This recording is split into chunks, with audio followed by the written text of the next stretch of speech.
We are the anchors of Queer News Tonight, and this evening we discuss the queer headlines. Star-studded Diversity Honors Gala on March 9th celebrates LGBTQ+ luminaries like Billy Porter, Belinda Carlisle, and Spencer Battiest, and local legends, including the Gay Men's Chorus of South Florida. AB InBev faces financial woes post-backlash for Bud Light partnership with a transgender influencer. A loss of $1.4 billion shakes the company. Conservative group Moms for Liberty is criticized after the 60 Minutes segment for avoiding important LGBTQ+ questions.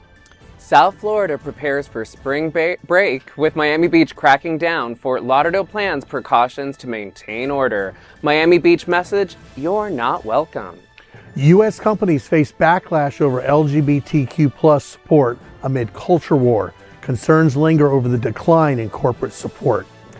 Good evening. Welcome to Queer News Tonight. This is the world's first and only LGBTQ+ daily evening television news, broadcasting live and available on demand, available on all smart televisions, including Roku, Apple TV, Android TV, Amazon Fire TV, Twitch, YouTube, and Facebook. It's time to queer up the news for Tuesday, March 5th, 2024. We are live and literally out of the closet and into the headlines. So many of your important stories we are going to tell this evening on Queer News Tonight.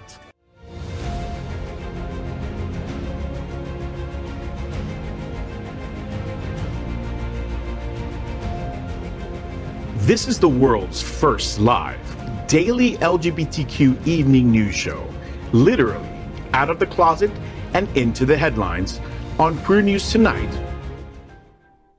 This is the world's first and only unedited live LGBTQ+ evening news show.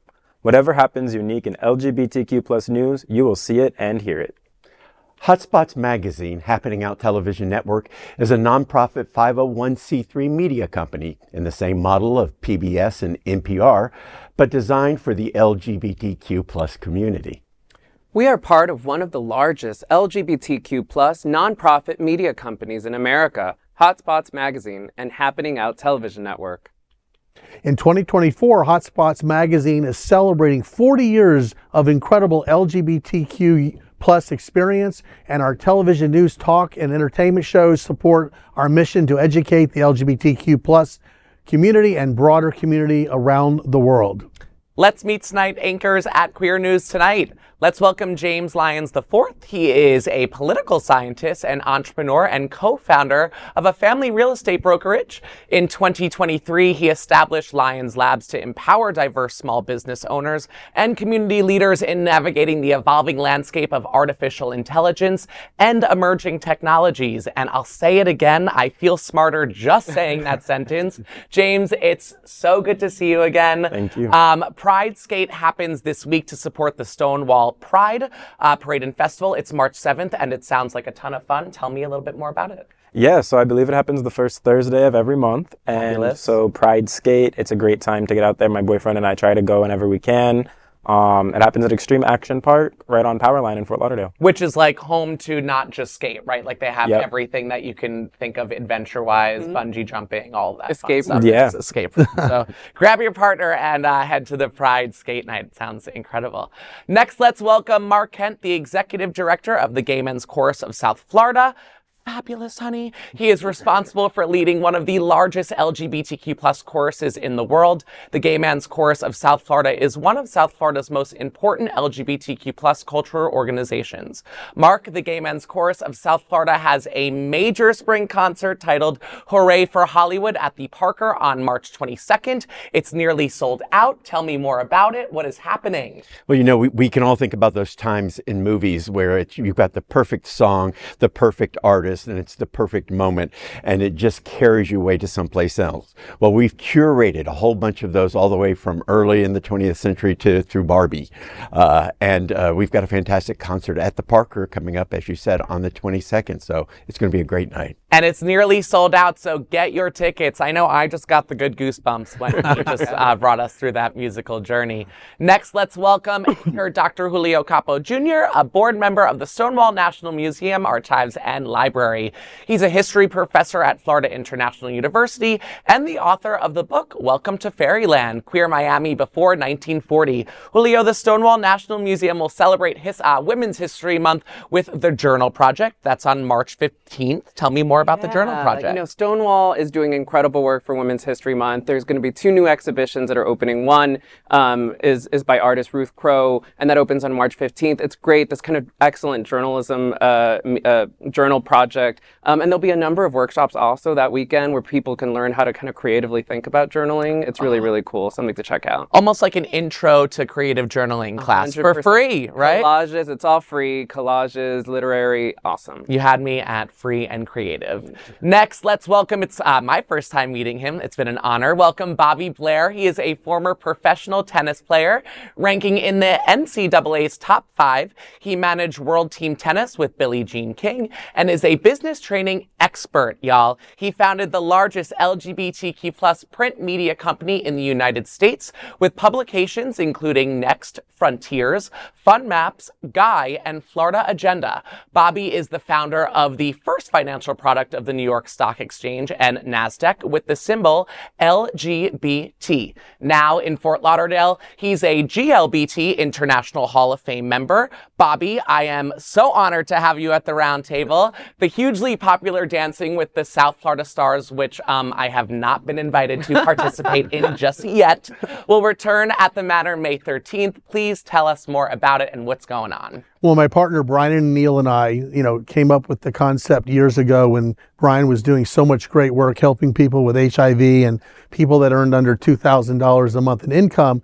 They really couldn't afford the personal trainers, the gyms, the life coach, the yoga classes. So we created this amazing platform, which Brian did all of the work for. It was his brilliant idea. And, we came up with this concept to raise money to support and pay for the vendors and all the great people that were doing the great work with our recipients. And so we want to bring it back, and we want to support this year's Stonewall Pride. And we're going to do it 3 weeks before Stonewall starts. We want to really help Jeff Sterling, who's doing an incredible job at the Wilton Manors Entertainment Group, to really support Stonewall, bring in the extra money we need, and let's bring in the great entertainers, not worry about what the police cost. Let's not worry about the barricade costs. Yeah. And let's just do a great job, serve our community. And Brian and I want to raise some money to do that. I think the collective gasp of excitement, you felt it once you sort of said that you were I'm so benefiting excited for Stonewall. So yeah, listen, if you need a judge, honey, you need a host, honey, you need a dancer, let me know, because I am there. Renaissance Yeah, woman. we've got some incredible people already signed up. It's going to be the who's who of the community, and it's going to be at the Manor nightclub. They're our presenting sponsor. Thank you, Brett, Paul, Robbie. Had a tour of that epic ballroom. It's incredible what they've done there. And it's going to be an epic evening with a full course dinner, VIP tables, red carpet, some really cool stuff. We'll be following this. Yeah, Sounds really like a cool. good time. Yeah. And of course, our fabulous Eric Restivo is tonight's lead anchor. Eric is well known for DJing at some of the largest clubs in West Hollywood and has had residencies in LA, in P-Town, New York City, and now Wilton Manors. He is the new television host of The W Boys, focusing on LGBTQ+ love for entertainment, premiering March 15th. Eric, you got to DJ and host Ramrod's legendary Battle of the Bulge contest on March 21st. That's coming up. Yes. Is that what I think It is exactly what you think Everyone's it is. jealous. Listen, it's free admission. Come join us. Come join us. It's every other Thursday. I am at Ramrod from 10 to 2 a.m. It's a late night dirty bird shift, I call. But the best thing about Ramrod is that it's a hidden gem in this town, an area. I just think that if you could, look past the silliness going on the pool table. It's a sense of community. It's a sense of people really just want to be there to converse. And also the house music and throwback disco sets that I play are worth it. So I love Ramrod. And Battle of the Bulge, you win $100 if you have the best bulge. So take it upon yourself to nominate yourself or your friends and come see us at Ramrod on Thursday. We are the reporters, look at that segue, for Queer News tonight. And this evening, we begin with the queer headlines. The LGBTQ plus community in South Florida and across America is diverse. Our community across the world is vast. And here are the bullet points of the Queer News for Tuesday, March 5th, 2024. Let's queer up South Florida and Florida. Gay Men's Chorus of South Florida and Mark Kent to be recognized at Harvey Milk Diversity Honors March 9th. The upcoming Harvey Milk Foundation will hold the Diversity Honors Gala at Seminole Hard Rock Hotel on March 9th. It promises to be a star-studded affair celebrating outstanding individuals who have made significant contributions to LGBTQ plus rights and visibility. Esteemed honorees include the Emmy, Tony, and Grammy Award-winning artist Billy Porter, renowned LGBTQ plus activist and Grammy winner Belinda Carlisle, and talented singer-songwriter Spencer Battius, just to name a few. These three luminaries will be bestowed with the prestigious Harvey Milk Medal in recognition of their remarkable achievements. In addition, the Diversity Honors Ceremony will also shine a spotlight on some local legends, including my gal pal Tatiana Williams and the Gay Men's Chorus of South Florida. Founded in 2010, the chorus has left an indelible mark on the region by bringing live music to prestigious venues, engaging with the community, and spearheading volunteer initiatives. Led by artistic director, the fabulous Gabe Salazar, the chorus comprises over 180 talented singers and ranks among one of the largest LGBTQ plus choruses in the world. Guys, that's major. Its impact extends beyond the realm of music, serving as a beacon of hope and inclusivity within the LGBTQ plus community. Through their performance and advocacy efforts, they have transcended social barriers, empowered individuals, and advocated for equality. We are excited and honored that the executive director of the Gay Men's Chorus of South Florida, Mark Kent, is with us today as a Queer News Tonight anchor. Mark, congratulations. Thank you. We are so happy that you are here, and we're going to dive in just a little bit more. You heard the news that the chorus was going to be honored by the Harvey Milk Foundation at the Diversity Honors. Where were you? What was your first thought? How was that feeling translated into words? You know, it was really surprising. It's not that often an arts organization is pulled to the forefront because they're seen as being socially conscious, but that's exactly what we are as an institution. To be recognized at Diversity Honors is just such a nice feather in our cap and a nice affirmation of the importance of what we do. So I was thrilled. I mean, I screamed like a 12-year-old girl. How did you tell the members of the chorus? Well, I tried to hold it into the next rehearsal, but it was too long. So it went out on social media real quick. Yeah. And they were over the moon.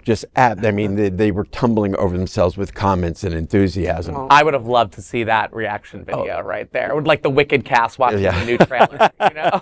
It really was fantastic. And, you know, they work so hard. They put in 8 to 10 hours a week, every week. Wow. Preparing and studying music because they believe the concerts make a difference and they in the future. I believe they do. Yeah, I really do. And I've heard that back from our audiences. So they're invested in building a better future for all people, and they're going to put in the work to do it. Listen, a few of them have come to my karaoke night before at the former Hamburger Mary's, now the Well, and they sing their booties off. Yes. So I believe it. For maybe the 2.5 people listening who don't know anything about the Gay Men's Chorus of South Florida, tell us about the chorus and tell us what you do. Okay. Yeah. Well, as you was mentioned earlier, we were founded in 2010. We reach over 25,000 people each year with our music, and it's instilled with messages of love and inclusion and acceptance. Plus, you see 180. I was going to say gay men, but we're not just gay men. We have a heterosexual guy who sings with us. We even have 2 women who sing with us. But when you see this group of people on stage that represents a unified community, it's inspiring. And we do 3 major concerts each year, and we work hard to serve the community. And in fact, just today at lunch, we were recognized by 211 Broward as the nonprofit of the year in the arts category. Fabulous. So congratulations. We're thrilled Breaking with that. news in real Breaking time. news. Really. Well, Very just well like you said, you do concerts, you do special concerts during June Pride Month as well. the music can be so impactful for social justice, right? Tell us about the role of the Gay Men's Chorus of South Florida and that role that it serves for queer rights. You know, so much of what we do tells the stories of the LGBT community. And the thing about music is it's personal and it's emotional. And so we have a way of telling the traditions and the stories, the struggles and the triumphs of LGBTQ plus people everywhere, but doing it through song. Our concert is June is Pride Now, Then and Forever, and it really looks at intergenerational issues, and more than what's different about the various generations, it's what's similar, because right now more than any time, we've all got to be working together and feeling unified. And what is the role of the chorus, like what does it play in the sense of a cultural presence here for the LGBTQ plus community? You know, you mentioned that you are covering music from, you know, back maybe a decade ago to Barbie, you know, so staying topical and changing with the times per se. How important is that to you and the role that the chorus plays? Well, you know, it's incredibly important because there is such a diversity of ages and backgrounds that make up the LGBTQ plus community, and doing what we can to represent as many of the people in our community as possible by focusing on what we have in common, which is being a member of this community. It's really, really important in what we do. So and plus, you know, we are a major cultural organization. So when you look at the arts tapestry of South Florida, it's important that LGBTQ plus people are represented. Absolutely. And, you know, it's, I don't want to get sad or anything, but I do think, I know, even if you want to admit it or not, but I believe that music saves, you know, and I believe that there are probably members of the chorus who had experienced really dark times in their life and they turn to the community that you've created with the Gay Men's Chorus. And I like to ask guests this all the time, but what advice would you maybe give to someone younger right now who is maybe not blessed with the same outlet as some of the members of the Gay Men's Chorus here in South Florida? What would you say to them to maybe feel a little bit more hope in a sense where they don't feel much? Your people are out there. You know, I think the hopelessness comes from a sense of isolation and a feeling where you don't connect and belong within your family, within your community, within your neighborhood. But your people are out there. Your family, your second family, your adopted family is out there waiting for you.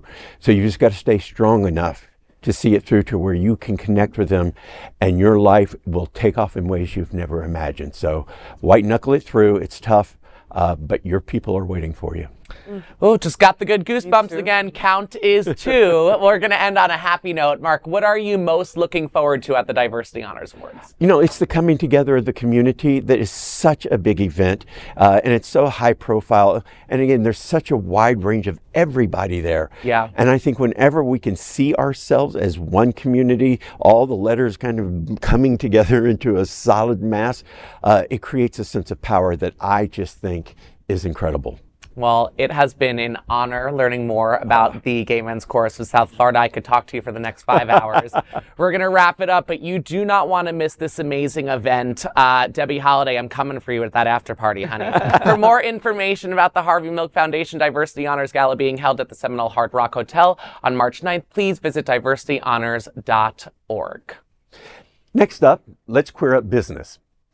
Bud Light boycott over LGBTQ plus cost Anheuser-Busch over $1 billion in sales.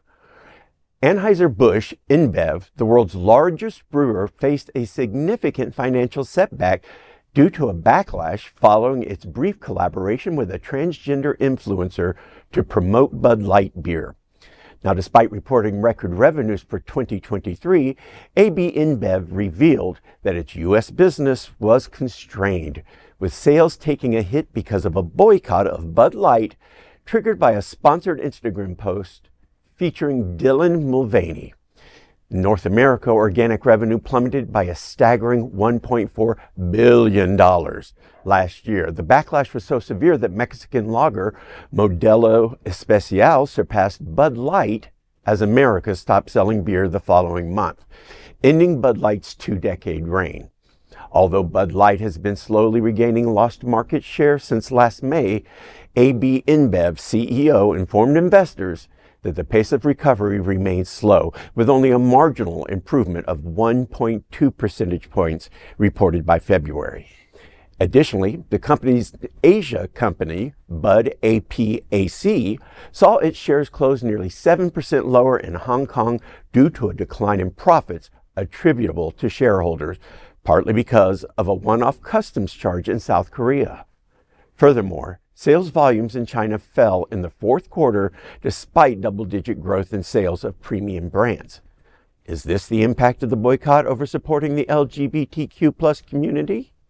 If yes, where does it leave the community on the corporate landscape of America?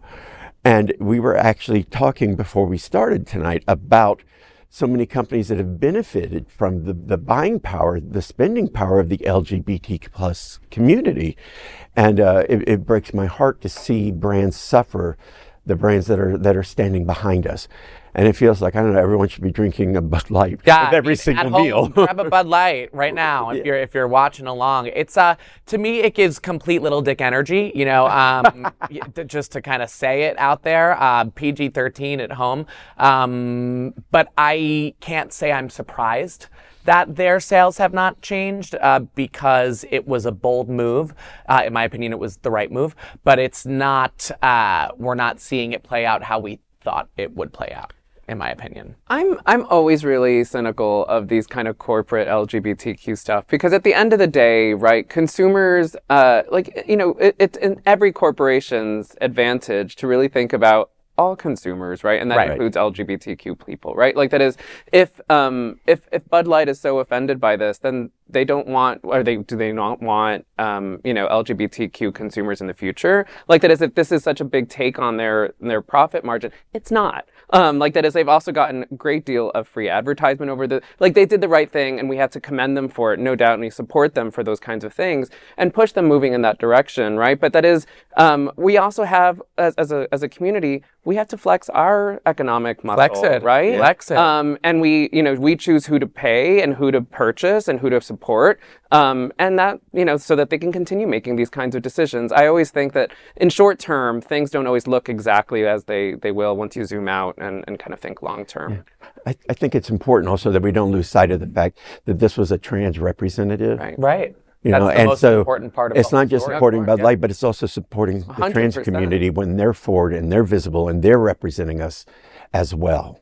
I think what's most disappointing is that, other large corporations have taken such notice that behind the curtain, they're talking about how maybe they want to take a step back. And I know we're going to talk about that in a little bit. And it's really transcended a decline for support to our community, where I wish a couple corporations would have stood up and said, you know what, our support of the community, overall community, the inclusive community, we're doing better because we serve equality. We do better because we serve the Hispanic community, the women's right for equal pay, and for the LGBTQ community and the transgender community. We're doing better.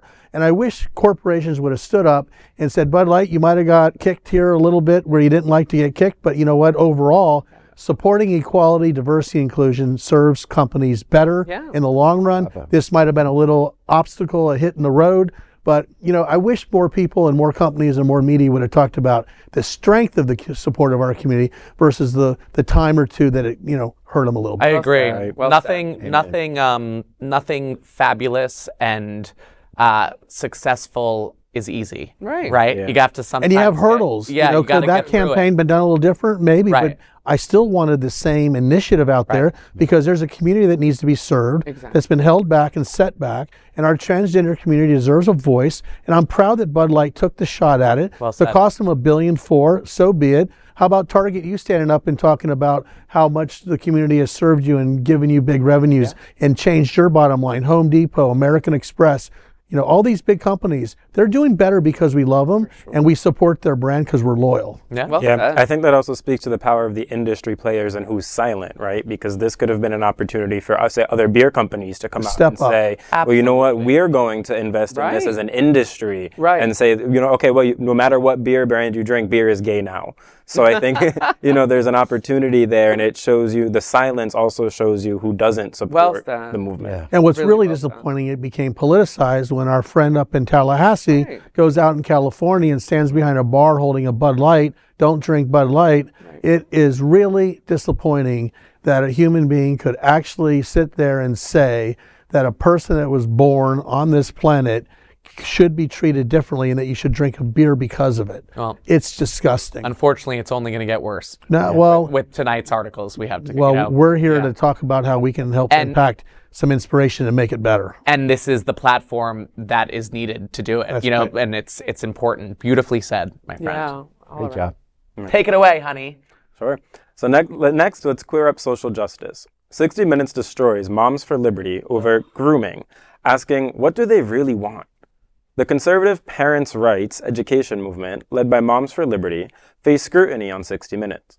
The segment shed light on their stance against LGBTQ+ educational materials. Co-founders Tiffany Justice and Tina Descovich were interviewed against a backdrop of electoral defeats for endorsed candidates in school board elections across the United States. During the 60 Minutes interview, Scott Pelley noted that Justice and Descovich avoided addressing her questions directly. Instead, they resorted to using written talking points. When pressed further about the alleged indoctrination of children, commonly called by the radical right as grooming, they deflected, focusing instead on educational performance rather than the content of the books. Author Chasten Buttigieg, the spouse of Secretary of Transportation Pete Buttigieg, commented in the response to the interview, saying, quote, "They literally have to look at printed talking points," end quote. In response to 60 Minutes, Moms for Liberty criticized CBS for purportedly censoring the content of books discussed during the filming. Specific books, including This Book is Gay by Juno Dawson and Genderqueer by Maya Kobabe, were listed, with Moms for Liberty arguing that exposing children to such content without parental consent could be viewed as grooming. The electoral defeats for Moms for Liberty endorsed candidates in states like Pennsylvania and Iowa underscored a broader public sentiment against their approach to education and LGBTQ+ issues. We wanted to know about the messages on Mom's X account, which adopts the extremist smear with, "If they don't like being called groomers, they should stop trying to groom our kids." What are you trying to say? Well, I'm going to say that if we'd have to see the exact tweet. Tiffany manages our Twitter account. So we read more exact tweets from their account. This targets a librarian. "You want to groom our children and we're supposed to give you love?" Again, Justice and Descovich went to their talking points. I'm just asking, what do you mean by that? What do you mean by grooming? Parents want to partner with their children's schools, but we do not co-parent with the government. Grooming does not seem like a word that you want to take on. We did some polling and we really wanted to know, where are the American people on this issue of parental rights and what's happening in our schools? Dodging questions like those was not an option back in Beaufort, South Carolina. Critics of the book ban said they knew what groomer meant, and they saw it as a threat to people of color and the LGBTQ community. Wow. Girl, don't get me started. Well, now I have to. So, I think this is just what we're seeing, a part of a broader context of an attack on intellectualism in our country. Banning books, I feel like we hear about that from authoritarian regimes. That's the exact kind of thing we are expected to reject as a democracy. And so I guess, I want to know, how do you think we've reached this point? Because I feel that we had, at least when I was in school, I remember we used to do a banned book assignment. And so shout out to the East Brunswick public school system, but we would actually be expected to pick a book that is banned in another school district in America and then read it and write about whether or not we believe the book should be banned. And typically everyone would write the same essay being like, no, this book shouldn't be banned because it talks about history or real life experiences or whatever it might be. And so I think for me, being a transplant to Florida, this is something that's so shocking to me. Yeah. And to see that this is happening in other states and states like our own, how do you think we reached this point?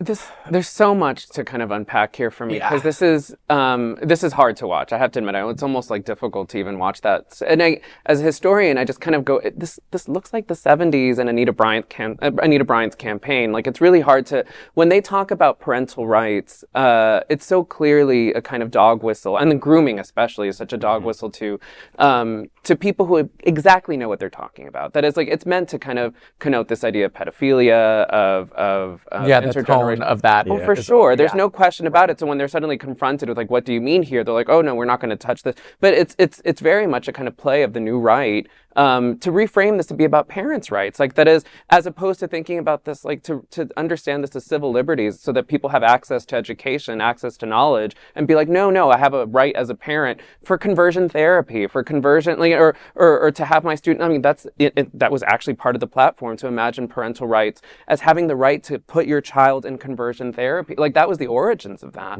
Parental rights is a reframing of what is really just an infringement on basic human rights. And to that point, too, I think it shows an overextension also, the audacity of you to say, well, I don't want my kid to learn this, so no kid should be allowed to learn this. And I'm glad that we're seeing the public rejecting that. Yes. We are seeing, as the headline talked about, people are rejecting these candidates and saying, no, like, my kids should be able to engage with this. And then when they come home, I can have whatever conversation I want to have at home about our views as a family on this topic. And I think that's where parental rights come in. Yeah, that's what's so crazy about even using the phrase parental rights to describe it. Because what they've done is they've stripped the rights of parents who do want their kids to have this information addressed in school in a constructive way with knowledge behind it. So they've taken away those parents' rights altogether to have any choice. And you're absolutely right. Our biggest weapon is our vote. And right now there are too many people in office who have got too much power who are making these decisions. And what was it, 40% of registered Democrats voted in the governor election last time? The question really becomes for me is this an underscoring of a subliminal message that tells the world the more that you support the LGBTQ community and the more of our community that gets engaged in the school systems, to politics, to government, to city commissioners, to playing very significant and consequential roles in our communities. It wasn't that long ago Harvey Milk was the only person ever that held office. Now we hold office all over the country. Is this a subliminal message saying, when you support this group and you support these types of people that enter into our ecosystem, is this what you're going to get? I think it's so much deeper than grooming. I think it's so much different and more relevant and consequential to a storytelling that should be told to our children, that may be offensive. It's so deep, and I think it's a subliminal message saying, this is what you're going to continue to get if you keep letting those people in our ecosystem of our community called the United States of America. That's the problem I have. And it's the same thing you're seeing. They do it with LGBTQ issues, people of color, immigrants. They have there's this term stealth authoritarianism, and they are quite literally weaponizing words as these trigger words for their in-group. And so we know what you mean, but they're like, oh no, I'm just talking about those people who are doing this obscure thing, but they won't actually and always remember what they're saying is not what they're really wanting to say. It's not what they really mean. That's not what they really mean. And that's really what pisses me off the most, because we're in an age and time right now where, as a human, you can live your truth, right? Like, you need to be able, you should be able to live however you would like to identify as, however you would like to live your life as. I've been following Moms for Liberty now for a while. It's wild and hysterical for me. In Florida. They're nuts, but they targeted. So there's a group of. I would say a queer group of people called furries. And those are people who experiment with cosplay and, for lack of a better term, like a mascot is kind of how I would, the tennis, mascot. Look at me, sports, hello. And so, not to say that the furries and the gay community are separate, because we're all under the same umbrella of queer, obviously, but we're all sort of getting tied together, and they're picking the worst articles of anything they could find anywhere on the internet, spinning it, then going to The Onion, which is a made-up website, just so everyone knows, pulling in some words from there, you know, and just kind of making it look as if we're all a freak show, which is kind of crazy. Nothing bothers me. It doesn't bother my life if someone wants to dress up and make love as a mascot. How is that bothering me? Why is it bothering Moms from Liberty? Go cook a casserole. Like, what? I don't understand it really, you know? You know, Eric, this conversation is the 2024 conversation. It started in 2023. Yeah. And, you know, it started in Tallahassee. A lot of it started in Tallahassee. And, you know, there'll be a different story in 2025. But I go back to the underlying point that this is their way of saying, see, I told you so. See, I told you so. Yeah. See, I told you so. To the haters who don't want to see you as a young, brilliant African-American man in political office one day. They don't want you running for a government office. They don't want you as a city commissioner, because these are the initiatives that we want to bring up because we want to serve all of our community. As Billie Jean King says it best, I didn't fight for women to be better. We just wanted to be equal. Right. It's, you know, to me, and that's 100% right. Like, that is, if we think about the origins of even this kind of concept of parental rights, we could see it go back for, like, whether it was like teaching students like evolution, like the theory of evolution, like there were massive protests, but it was most prominent, without a doubt, the kind of concept of parental rights with racial segregation in schools. That is, there was this idea of white parental rights. Like, there was no clear that it is like to remove your children from a space where black children were going to be allowed. Suddenly, like, no, this concept of parental rights was most prominent after Brown versus Board of Education. And we're still seeing that. I mean, this is all ties to, even just in Florida, we're seeing the, you know, diversity and inclusion and CRT, even in our colleges. Right. And so, you know, again, that goes back to, like you said, this essentially white comfort at the expense of everyone else. That's right. This conversation makes white people uncomfortable, so we shouldn't be talking about it, is essentially the hill the Republican Party is dying on right now. And they sit behind closed doors and come up with the story of the day. They go to their media friends. They populate this idea that this can be a hot story. They promise all kinds of salaciousness. And then you end up on 60 Minutes with that filth. Oh, yeah. Everyone's a bigger beast behind a computer screen than they are in person. It's pretty awful. Yeah. Sure is. God forbid you're trying to adopt kids today. Well, oh God, don't even say I am. But it's getting tougher. It's a scary world. I'll talk to you about that off camera, but it's scary. All right, next, let's queer up South Florida and Florida. It is a spring breakup as Miami Beach and Fort Lauderdale say no to Where the Boys Are. Remember Where the Boys Are? It was an iconic rom-com film shot in around greater Fort Lauderdale. The film is about college students on spring break in Fort Lauderdale. The popularity of Where the Boys Are helped establish Fort Lauderdale as a spring break destination. But the situation is changing. As Miami Beach tightens its grip on spring break chaos, Fort Lauderdale braces for potential repercussions. Concerned that the tumultuous scenes witnessed in South Beach may spill over, city officials are taking precautionary measures to maintain order. While Fort Lauderdale stopped short of Miami Beach's extreme crackdown, it's implementing its own strategies to prevent unruliness. In beach communities across South Florida, plans include hiking parking fees to $100 a day during spring break, alongside increased fines for parking violations, ensuring that visitors adhere to regulations. Mayor Dean Trantalis emphasizes the importance of maintaining a welcoming environment while expecting responsible behavior from visitors. He acknowledges the challenges posed by Miami Beach's stringent measures, but assures that Fort Lauderdale is prepared to address any issues. Miami Beach's official website has TikTok messages including, quote, "It's not us, it's you." It's a hyper "you're not welcome" message. Despite Miami Beach's struggles with spring break mayhem, Fort Lauderdale remains cautiously optimistic about its own situation. Officials express confidence in their readiness to handle potential disruptions, reassuring residents and visitors alike of their commitment to safety. Amid concerns of spring break chaos spreading, the gayest place on the earth is taking proactive steps to ensure the safety and well-being of residents and visitors alike. You know, this is like the kind of age-old question of Florida. Even before when, the film Where the Boys Are, Florida was kind of often just understood as kind of like the nation's playground. And like it's Las Vegas of its day. What happens in Florida stays in Florida. That film helped kind of, no doubt, kind of popularize the idea of spring break as a kind of moment where people come here and, a little respite from the winter. But we could date that even before. I think like anything, there has to be a healthy balance, right? Between the kind of, I always worry about hyper surveillance and hyper criminalization. Like those things kind of make me anxious. But this, like, people safety needs to be at the priority of all of these kinds of initiatives. And it actually, Florida could use the stimulating economy here as people are kind of running. There's too many people here. Stay home. The traffic is awful. Do not come. I wrote the message on TikTok. No, stay. No, I'm joking. I find it funny that Miami is being called the gayest place on earth. I think they meant Wilton. Not a thing. Right? Wilton, arguably, I love Wilton, obviously, but there's so many places. But no, of course, safety is a priority. This seems a little bit like a champagne problem to me, but at the same time, we want the beaches and our beaches to stay fabulous. Having been born here in 1964 at Holy Cross, Fort Lauderdale original, and hit my first tennis ball at Holiday Park.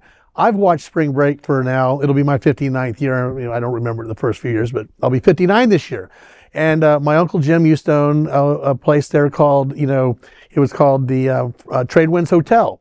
And there was a great little bar there that was right down the street from the Marlin Beach. And my uncle would always say, God, these kids keep coming from the Marlin Beach. And he was such a great guy in this. He said, I welcome them all. I welcome them all. It's called the Candy Store, if you remember. That was it. So I think that it's important that we spend a little more energy and time on thinking about these are the next generation of spenders on Los Olas and our hotels, buying our real estate, buying rental properties. Because when you come down here, just like I did just at Christmas, and man, I got to move back to Fort Lauderdale. This is the greatest place in the world. You've got to remember that this is the next generation of spenders. They're going to be the generation that has some hopefully extra money if this world can improve a little bit. And they're going to be the ones that are populating Wilton Drive in 20, 25 years. And I just think it's important to obviously keep the safety in place, do all the things you need to do, but that's not anything different than every major city in the world has to deal with just because it's a spring break. You go to Spain, Ibiza, you go to, South Africa, Johannesburg. That's a spring break. It's all all crazy. Yeah. But I would love to see more marketing and more enthusiasm towards catering to these young people and encourage them to visit us. And when you become, older, married, gay, married, whatever all you are, come to Fort Lauderdale and make it a second home or a first home like we all did. Yeah, and there could be a little bit of a campaign on campuses and so forth. This is basically, it's like going to a party at a friend's house. Don't trash the joint, just because it's not yours, because people do live here, and it's easy to come down and, have a great time, and then, you're breaking stuff and causing disruption because you're going to go back home and you don't have to live with the consequences of it. This is not our first spring break. No. The city and authorities, I think. The fifth. Right. It's so been a minute. we've been dealing with this. We just need to keep dealing with it. We need to patrol. We need to keep people in line. But by the same token, we have to embrace it. And welcome the kids. Experience and welcome them. They're future spenders of America in Fort Lauderdale. Yeah. And it's good for our economy. It's good for our energy, I think, as an area. Yeah. It also seems like a Band-Aid solution to me. Band-Aid? Yeah, Band-Aid solution. I mean, we're talking about violent. Like, for example, this issue in Miami happened from violence, and it feels like pointing it at spring breakers is also a little bit of a scapegoat when we could be talking about ways to increase security more broadly here in Florida.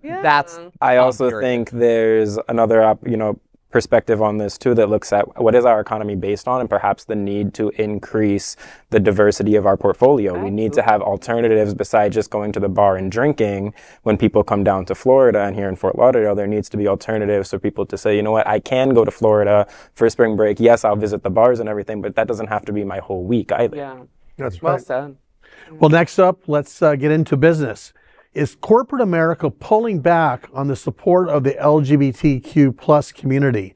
The embrace of the LGBTQ plus community by U.S. companies has traditionally been a moment to showcase their commitment to diversity and inclusion. However, The landscape has shifted dramatically in the last few years, with a divisive culture war over LGBTQ plus rights, turning once what was a routine branding opportunity into a contentious battleground.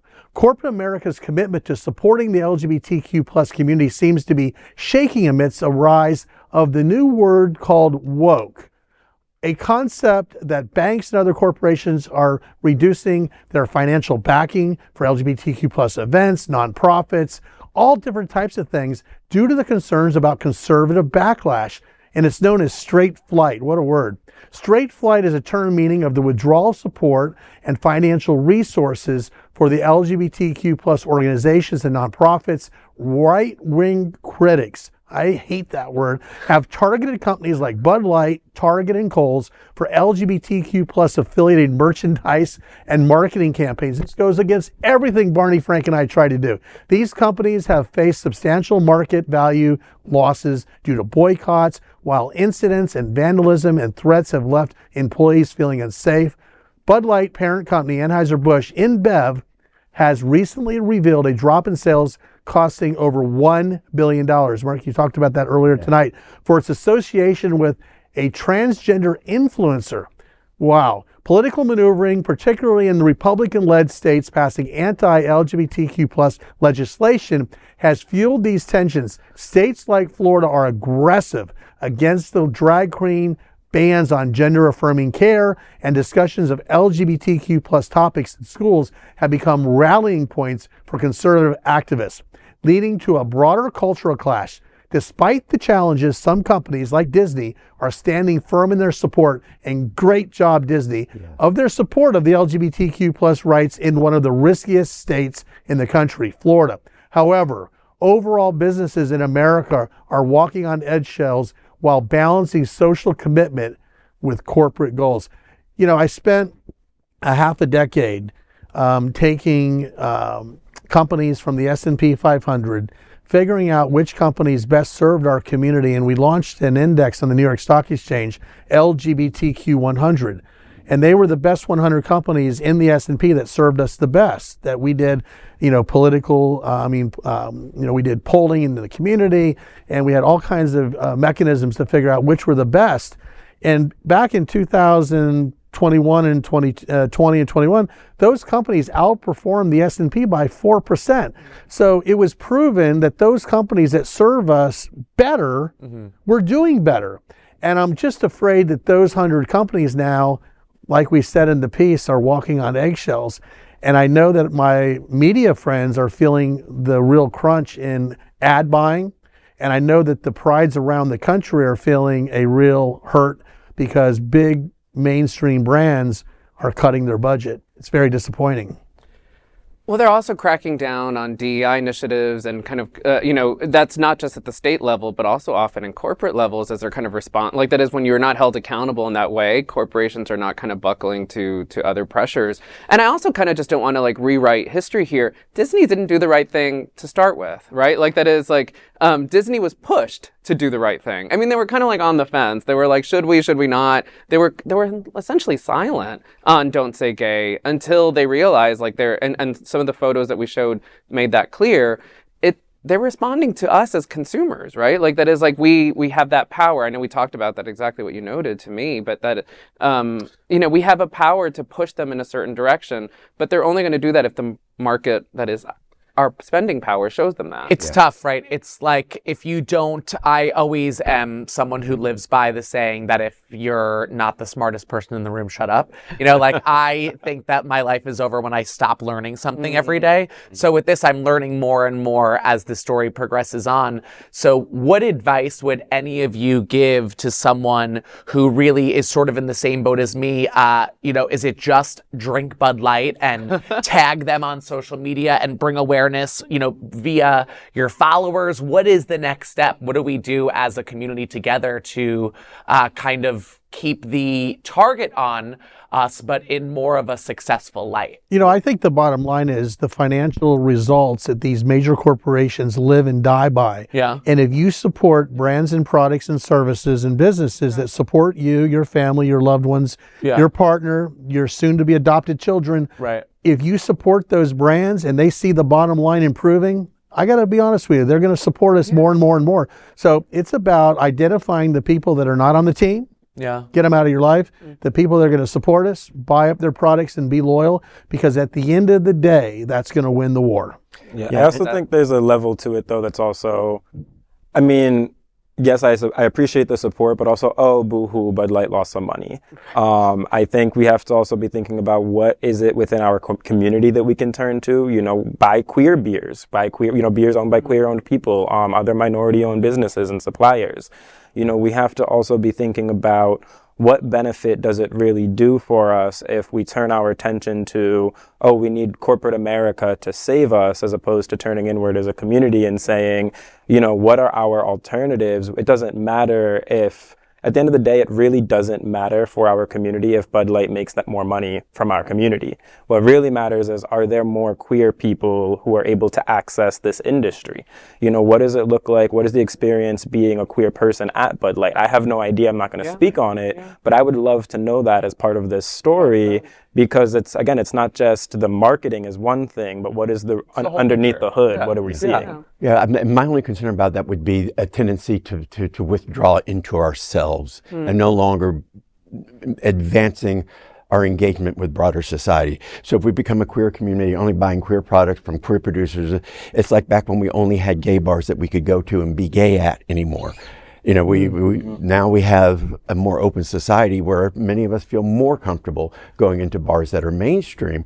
And I feel like if we get to a point that we don't need the rest of the world, then the rest of the world won't need us. I think there's this whole innovation too of this word that I absolutely hate, which is woke. I don't think that if you ask 20 people that were intellectual to this conversation, they could give you the same definition of woke. So what's happening is, as woke gets mainstreamed up into the corporate ladder on the diversity inclusion, discussion, you've got a lot of people that I just don't believe clearly understand what that word woke is. I remember sitting on an Opus panel doing a presentation for our ETF on the NASDAQ, and somebody in the room, a big political person and a pundit, says, "Sounds like you're woke." And I go, I'm going to bypass that question. I take offense to it. And I'll be honest with you, what I was really saying was, I got to get off this stage and look that word up. Yeah. I didn't know what the word was. I had to figure out, what is this word woke? And I started hearing it. And then I heard our friend up in Tallahassee spit it out like it was orange juice. Sure. And I was appalled. And I think that word is not understood. And I think it needs a better definition. And we need to lead that definition. I also think it started as another word for alert, staying alert, and it has turned into staying up to date and topical with anything changing and interchanging within culture, society, gender identification, communities changing. I mean, that's how I see it. But But I think it also has some roots in the Black Power movement. Sure. And again, what you said, that idea of being alert, right? Being aware of the system that we are seeing. One of my favorite Bob Marley quotes, "Emancipate yourselves from mental slavery," right? So it's this idea that you are awoken to seeing the bigger picture. And so that's partly why there's such this, it's framed around primarily CRT and being aware of, I have critical race theory. I might have a queer theory lens that I might apply to this analysis. And so that's why they come at us for this woke. And again, it also has its roots in Rastafarianism, I must say. And so I think it's this coordinated attack on social justice more broadly, and anything that is antithetical to basically keeping boring old white guys in power, And where this elevated was in the corporate world, where people said that because banks and hedge funds and businesses brought on board members that really wanted to serve diversity and inclusion, that they were beginning to make decisions within the company's investments and acquisitions that DeSantis was saying was because of their wokeness, they went for what felt good or what was doing more for their communities, and not looking at the most important part, is this really the best investment? And I think that is so awful. People are always the best investment. That's right. I just to kind of like, in addition to being rooted in Black history here, I also think it's like they're banking on the idea that it's ambiguous, right? Like that is like the legislators who are creating these laws don't want you to know what they mean by woke because they don't know what woke means, right? It's meant to be a kind of political boogeyman, right? Not unlike, tainting it like this is communism. Or, You've like, hit the nail on the head. I mean, it's just kind of at the center. So with that being said, let's queer up. Segue again. Next, let's queer up the W Boys. New HOTspots happening out entertainment show The W Boys from WEHO to Wilton premieres March 15th.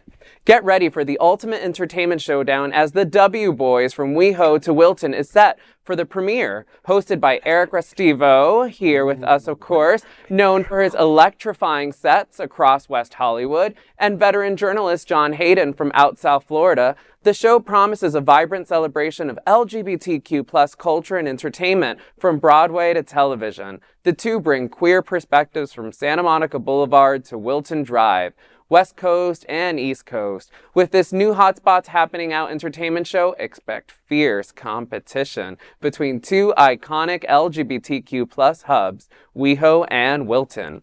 The show premieres March 15th.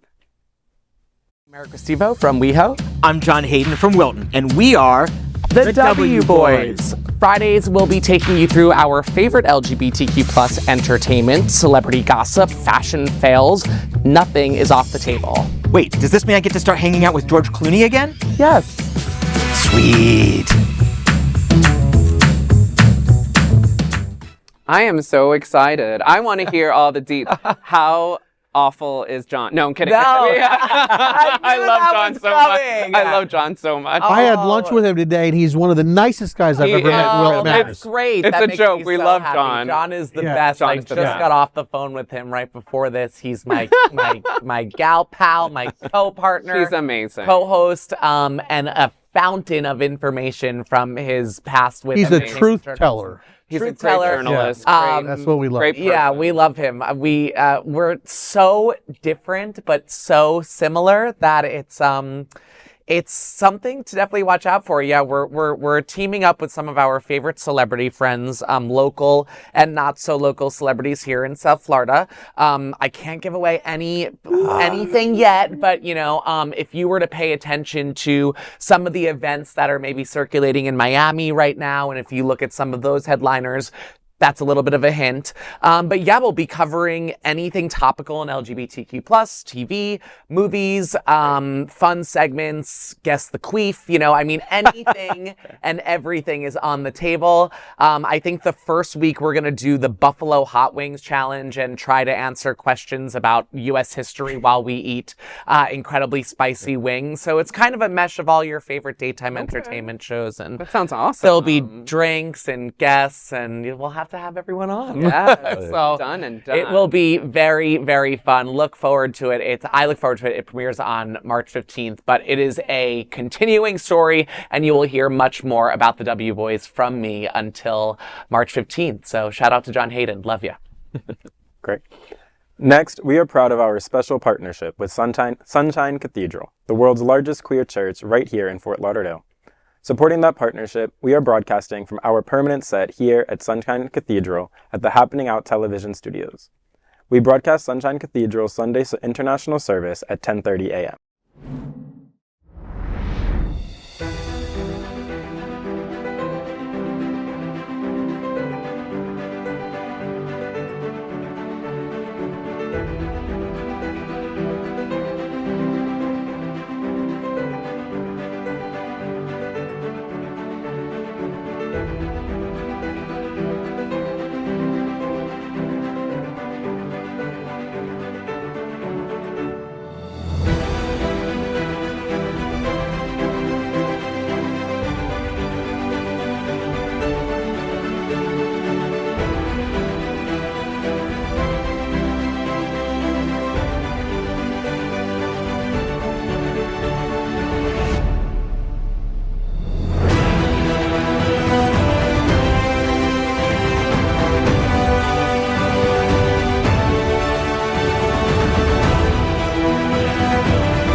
We finish tonight's queer news headlines with a segment we call LGBTQ+ 1 Minute News. LGBTQ+ 1 Minute News. Let's queer up travel. Visit Lauderdale's hidden gems for LGBTQ+ Women's History Month celebrations. Visit Lauderdale is rolling out the red carpet for LGBTQ+ women this Women's History Month, ensuring nonstop entertainment in Greater Fort Lauderdale. From trendy hidden bars to swanky speakeasies, there's something for everyone to enjoy. Venture into Bodega Taqueria y Tequila, where behind a secret door lies a stylish lounge serving up tantalizing tacos and tequila selections. Knock on room 901 at the Hyatt Centric Las Olas, where sultry lighting and gourmet bites await. Or head to Sidecar Speakeasy for an intimate 1920s vibe. Stash Drinking Den offers beautifully crafted cocktails and burlesque shows, while Unit B hosts live jazz music and burlesque performances. Greater Fort Lauderdale has it all for LGBTQ+ women, promising an unforgettable experience this Women's History Month.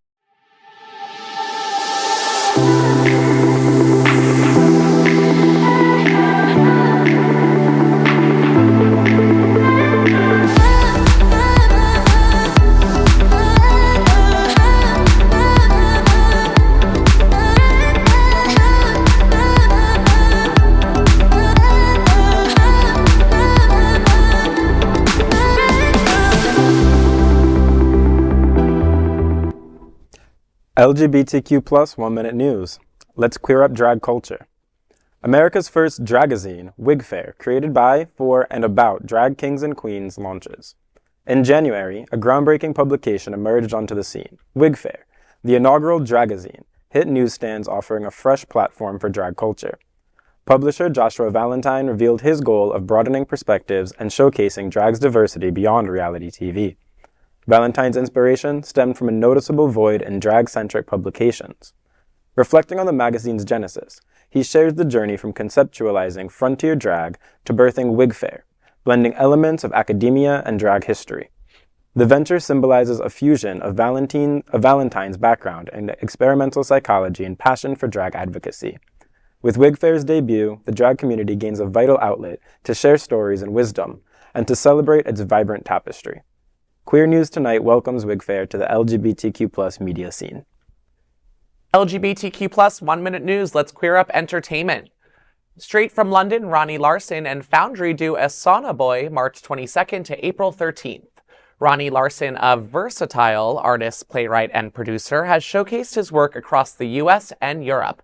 Now he brings Sauna Boy to the Foundry from March 22nd through April 13th.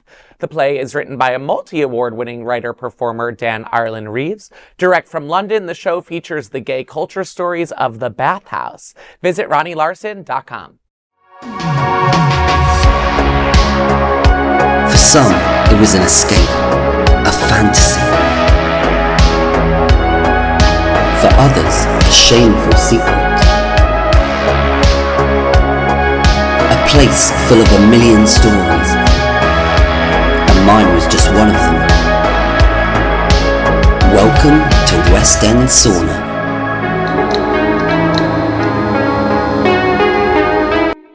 LGBTQ+ 1 Minute News. Let's queer up education. University of Florida's anti-LGBTQ+ president fires all diversity staff as Ron DeSantis celebrates. The University of Florida has axed its entire diversity department, causing a stir under Governor Ron DeSantis' administration. The move, revealed by the independent Florida Alligator, affects 13 employees and redirects $5 million assigned to diversity programs to support a faculty initiative overseen by University Provost. Critics slammed the decision, fearing a setback for inclusivity efforts. President of the University of Florida, Ben Sass, faces backlash given his past anti-LGBTQ+ record. The university insists on its commitment to diversity, but critics suggest he offers little reassurance. While employees receive 12 weeks of severance pay, concerns linger over their loss of vital support for underrepresented groups. The New Republic has called Sass the governor's, quote, hatchet man over the move. LGBTQ+ 1 Minute News. Let's queer up business. RuPaul's new bookstore attacked for selling libs of TikTok and even Hitler books. Wait, what?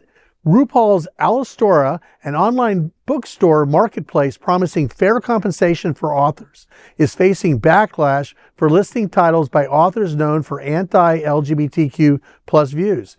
Users criticized the platform, co-founded by RuPaul, for featuring works from conservative publishers like Brave Books, raising questions about its mission. An online user posted a screenshot of Libs of TikTok. Shia Rychek's book is available on the site. After news of the RuPaul and Libs of TikTok connection, the listing was removed. The bookstore listed books including Adolf Hitler's Mein Kampf and books by Bill O'Reilly.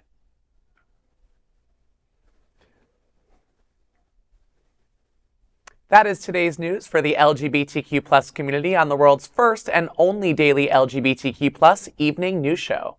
If our community is important to you, share this news with your friends and family.